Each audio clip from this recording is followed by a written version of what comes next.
Livro Brasil, Coração do Mundo, Pátria do Evangelho, por Francisco Cândido Xavier, pelo Espírito Humberto de Campos.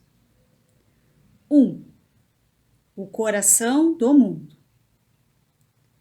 O mundo político e social do Ocidente encontra-se exausto. Desde as pregações de Pedro, o eremita, até a morte do rei Luís IX, diante de Tunis, acontecimento que colocaram um dos derradeiros marcos nas guerras das cruzadas, as sombras da Idade Medieval confundiram as lições do Evangelho, ensanguentando todas as bandeiras do mundo cristão. Foi após essa época, no último quartel do século XIV, que o Senhor desejou realizar uma de suas visitas periódicas à Terra, a fim de observar os progressos de sua doutrina e de seus exemplos no coração dos homens. Anjos e tronos lhe formavam a corte maravilhosa. Dos céus à terra foi colocado outro símbolo da escada infinita de Jacó, formado de flores e de estrelas cariciosas, por onde o Cordeiro de Deus transpôs as imensas distâncias, clarificando os caminhos cheios de trevas. Mas, se Jesus vinha do coração luminoso das esferas superiores, trazendo nos olhos misericordiosos a visão dos seus impérios resplandecentes e na alma profunda o ritmo harmonioso dos astros, o planeta terreno lhe apresentava ainda aquelas mesmas veredas escuras, cheias de lama, da impenitência e do orgulho das criaturas humanas, e repletas dos espinhos da ingratidão e do egoísmo. Embalde, seus olhos compassivos procuraram o ninho doce do seu evangelho. Em vão, procurou o Senhor dos remanescentes da obra de um de seus últimos enviados à face do orbe terrestre. No coração da Úmbria haviam cessado os cânticos de amor e de fraternidade cristã. De Francisco de Assis só haviam ficado as tradições do carinho e de bondade. Os pecados do mundo, como novos lobos de Gúbio, haviam descido outra vez das selvas misteriosas das iniquidades humanas, roubando às criaturas a paz e aniquilando-lhes a vida. Eliu, disse a voz suave e meiga do mestre a um dos seus mensageiros, encarregado dos problemas sociológicos da terra. Meu coração se enche de profunda amargura, vendo a incompreensão dos homens no que se refere às lições do meu evangelho. Por toda parte é a luta fraticida, como polvo de infinitos tentáculos, a destruir todas as esperanças. Recomendei-lhes que se amassem como irmãos, e vejo-os em movimentos impetuosos, aniquilando-se uns aos outros como Caíns desvairados. Todavia, replicou o emissário solícito, como se desejasse desfazer a impressão dolorosa e amarga do mestre.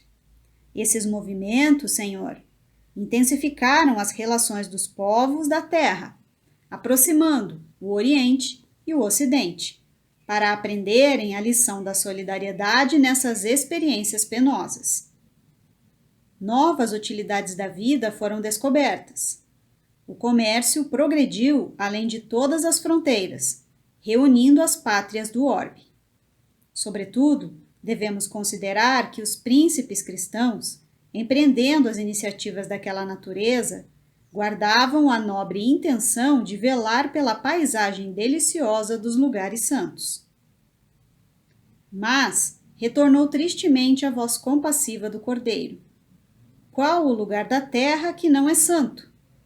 Em todas as partes do mundo, por mais recônditas que sejam, paira a bênção de Deus, convertida na luz e no pão de todas as criaturas. Era preferível que Saladino guardasse para sempre todos os poderes temporais na Palestina, a que caísse um só dos fios de cabelo de um soldado numa guerra incompreensível por minha causa, que, em todos os tempos, deve ser a do amor e a da fraternidade universal. E, como se a sua vista devassasse todos os mistérios do porvir, continuou: infelizmente, não vejo senão o caminho do sofrimento para modificar tão desoladora situação. Aos feudos de agora, seguir-se-ão as coroas poderosas e, depois dessa concentração de autoridade e de poder, serão os embates da ambição e a carnificina da inveja e da felonia, pelo predomínio do mais forte. A amargura divina empolgara toda a formosa assembleia de querubins e arcanjos. Foi quando Eliú, para renovar a impressão ambiente, dirigiu-se a Jesus com brandura e humildade. Senhor, se esses povos infelizes, que procuram na grandeza material uma felicidade impossível, marcham irremediavelmente para os grandes infortúnios coletivos, visitemos os continentes ignorados, onde espíritos jovens e simples aguardam a semente de uma vida nova. Nessas terras, para além dos grandes oceanos, podereis instalar o pensamento cristão dentro das doutrinas do amor e da liberdade. E a caravana, fulgurante, deixando um rastro de luz na imensidade dos espaços, encaminhou-se ao continente que seria, mais tarde, o mundo americano. O Senhor abençoou aquelas matas virgens e misteriosas. Enquanto as aves lhe homenageavam a inefável presença com seus cantares harmoniosos, as flores se inclinavam nas árvores ciclópicas, aromatizando-lhes as eterizadas sendas. O perfume do mar casava-se ao oxigênio agreste da selva bravia, impregnando todas as coisas de um elemento de força desconhecida. No solo, eram os silvícolas humildes e simples, aguardando uma era nova, com o seu largo potencial de energia e bondade. Cheio de esperanças, emociona-se o coração do mestre, contemplando a beleza do sublimado espetáculo. Eliú pergunta a ele: onde fica nessas novas terras o recanto planetário do qual se enxerga no infinito o símbolo da redenção humana? Esse lugar, mestre, de onde se vem no mundo as homenagens dos céus aos vossos martírios na terra, fica mais para o sul.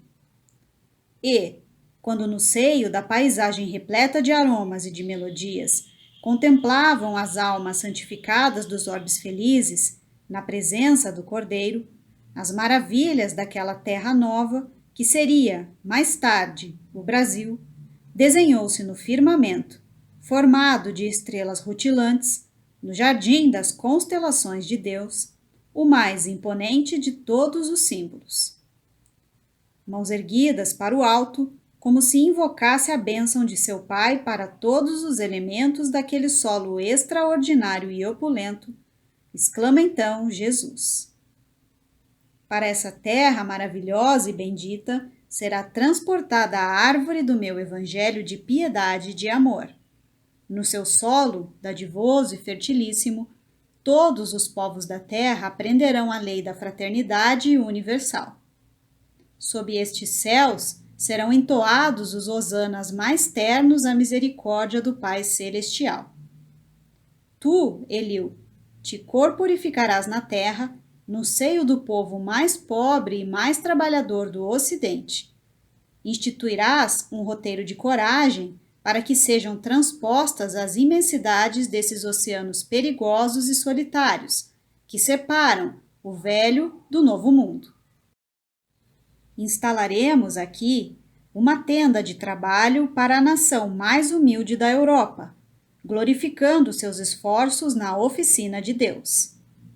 Aproveitaremos o elemento simples de bondade, o coração fraternal dos habitantes dessas terras novas e, mais tarde, ordenarei a reencarnação de muitos espíritos já purificados no sentimento da humildade e da mansidão, entre as raças oprimidas e sofredoras das regiões africanas, para formarmos o pedestal de solidariedade do povo fraterno que aqui florescerá, no futuro, a fim de exaltar o meu evangelho nos séculos gloriosos do porvir. Aqui, Eliu, sob a luz misericordiosa das estrelas da cruz, ficará localizado o coração do mundo. Consoante a vontade piedosa do Senhor, todas as suas ordens foram cumpridas integralmente. Daí a alguns anos, o seu mensageiro se estabelecia na terra em 1394, como filho de Dom João I e de Dona Felipa de Lencastre, e foi o heróico Infante de Sagres, que operou a renovação das energias portuguesas, expandindo as suas possibilidades realizadoras para além dos mares. O elemento indígena foi chamado a colaborar na edificação da Pátria Nova. Almas, bem-aventuradas pelas suas renúncias, se corporificaram nas costas da África flagelada e oprimida, e, juntas a outros espíritos em prova, formaram a falange abnegada que veio escrever na terra de Santa Cruz, com os seus sacrifícios e com os seus sofrimentos, um dos mais belos poemas da raça negra em favor da humanidade. Foi por isso que o Brasil, onde confraternizam hoje todos os povos da terra e onde será modelada a obra imortal do Evangelho do Cristo, muito antes do Tratado de Tordesilhas, que fincou as balizas das possessões espanholas, trazia já, em seus contornos, a forma geográfica do coração do mundo. Notas: Pedro, o Eremita. Pedro de Amiens, monge francês e um dos principais pregadores da Primeira Cruzada. Luís IX, ou São Luís, monarca francês. Tronos, um dos 9 coros de anjos na hierarquia celeste.